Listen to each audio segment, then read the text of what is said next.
Какво ще кажете за пухкави ароматни мъфини с шоколадова изненада? Лесни, без глутен и с вкус, който ще ви спечели от първата хапка. Започваме с 2 яйца. Разбиваме ги с мед, докато сместа стане светла и пухкава. Добавяме кисело мляко със сода. Това е тайната на въздушната текстура.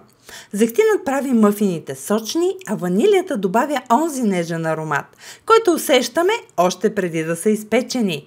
А за празничната нотка настъргваме портокалова кора. Веднага се усеща свежестта и топъл цитрусов аромат.